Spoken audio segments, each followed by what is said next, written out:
What's up guys, Karl Thomas here with another video, and today we're talking about customer requests. Yes, every DJ's worst nightmare. In fact, if you enjoy getting requests, please do let me know in the comment section below. I, for one, am not a fan. I don't know of anyone that is a fan of getting requests, but I don't know. If you like getting them, please do let me know. I'm genuinely intrigued to know. But it's part and parcel of being a DJ. You're gonna be getting requests at some point in your DJing career, unless you work on a stage or in a DJ booth each and every week where you're completely siloed and separated from the crowd and they have no means of getting to you. In terms of the structure of this video, we'll talk about the different types of requests that you might get, when to completely avoid them, and when they actually could be quite useful. There are some timestamps in the description if you want to skip through to the relevant part of the video. So first and foremost, what are requests? Well, quite simply put, it's when a customer asks you for something. It could be for a particular song that they like, or it could be for a shout out. Maybe they're in the venue celebrating a birthday, a wedding anniversary, or they're there for some kind of stag do, hen do, that kind of thing. And over the course of my career, I have seen requests come in many different shapes and sizes. Some customers are really polite, they ask you nicely, and then they leave you alone. Other people shove a mobile phone in your face. I've had people let themselves into the DJ booth, people that come backwards and forwards time after time, and this is why they have a bad reputation amongst the DJ community. And I could probably do a whole video on the different types of customers that DJs generally deal with. In fact, that could make for quite an interesting video. Please let me know in the comments below if you want to see that. Now, when handling a request, there are generally three different scenarios that you're going to come across. There are times when you are just going to fulfill the request as the customer wants it, which is going to obviously leave them very happy. There's times when you are going to avoid that request like absolutely no tomorrow, and there's going to be times when you might take it under advisement, but it's not a guarantee that the customer's going to get exactly what they want. And we're going to cover off each of those in turn now.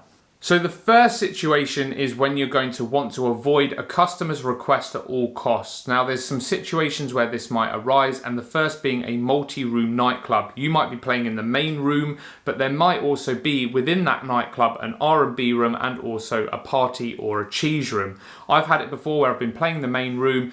The music policy is largely dance and house music, and somebody has come up to me asking for a party song like Whitney Houston or the Cha Cha Slide or whatever it may be.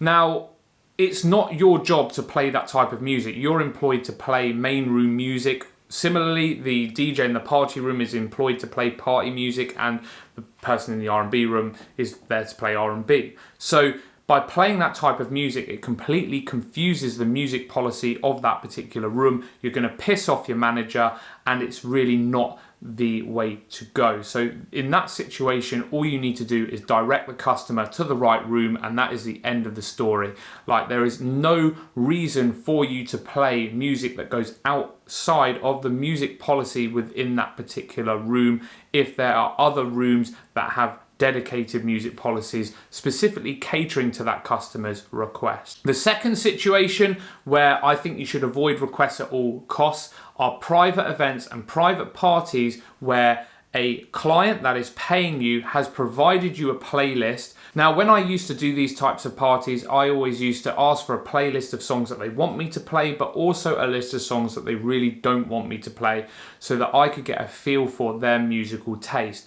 And the songs that they didn't want me to play were songs that might have had a bad memory for them. It could be a genre of music that they absolutely hate and don't want to have at their party. So if you find yourself in that situation and you've got those two playlists at one of these events, and you have one of their friends or family members that comes up and asks you for one of the songs that's on the do not playlist, then do not play it. This person is ultimately not paying you for the night. I would always do what the client that is paying you wants you to do.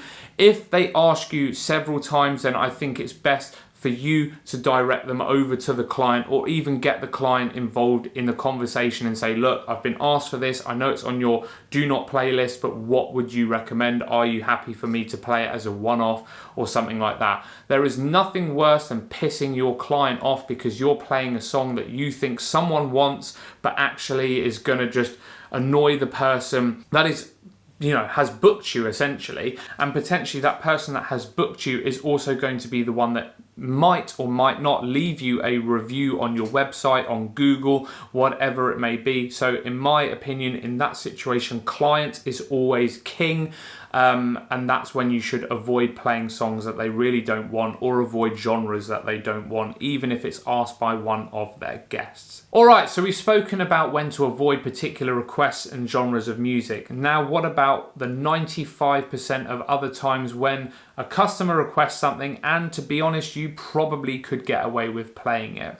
Well, the biggest bit of advice I would say is use requests as a guide and not gospel.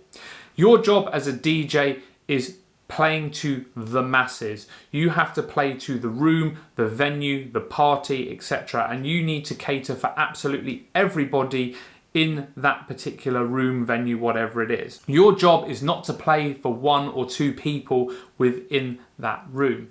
Now, of course, there are going to be dream scenarios in this where somebody comes up, they ask you for a house track, and because you're playing house, you can slip it in within the next 10-20 minutes. They go away happy because they're hearing their song, and you're happy because you're playing what they want, and they won't bother you again for the rest of the night. But what about all those other situations where that request doesn't quite fit? And that's absolutely fine. Say, for example, you're playing R&B and somebody comes up and asks for drum and bass. Now, the worst thing that you could do is stop everything, play drum and bass, and go back to R&B. It completely destroys your flow of the night.